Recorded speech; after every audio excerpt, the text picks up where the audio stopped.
இந்த வீடியோ என்ன பார்க்க போனா நீங்கள் எல்லாருமே யோசிச்சுட்டு இருக்கீங்க. என்ன பார்க்க போனா எங்கள் ஊரில் திருவிழா வருது. ஸோ திருவிழா வர வரையும் சாமி வரும். ஸோ சாமிக்கு நாங்கள் எல்லாருமே கோலம் போடுவோம். நானும் போட்டிருக்கேன். அந்த கோலத்தை நான் உங்களுக்கு காமிக்க போறேன். வாங்க பார்க்கலாம். இதுதான் நான் போட்ட கோலம். உங்களுக்கு பிடிச்சிருந்தா கமெண்ட் பண்ணுங்கள், லைக் பண்ணுங்கள்.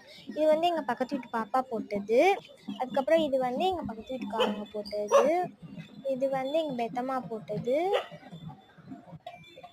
இது வந்து ரத்தி போட்டது. இந்த கோலம் பிடிச்சிருந்தா லைக் பண்ணுங்க. அதுக்கப்புறம் இது பக்கத்து வீட்டு அக்கா போட்டது. ஸோ இப்போ வந்து சாமி வந்துக்கிட்டு இருக்கு. லைட் வச்சுருக்கனால ரொம்ப பீஸ்ஃபுல்லாக நல்லா காமிக்க முடியல. ஸோ இதான் சாமி நல்லா சூப்பராக அலங்காரம் பண்ணியிருக்காங்க. அதுக்கப்புறம் சாமி வந்துச்சு. பார்த்தீங்கன்னா உங்களுக்கு நான் வந்து கோலம் சாமி ரெண்டையுமே காமிச்சிட்டேன். என்ன ஒரு மிஸ்டேக் பண்ணிட்டேன் அப்படின்னா சாமி வந்து தெளிவாகவே தெரில. அந்த லைட் ஃபோக்கஸை என்னால் காமிக்க முடியல. சப்ஸ்கிரைப் பண்ணிக்கோங்க ப்ளீஸ்.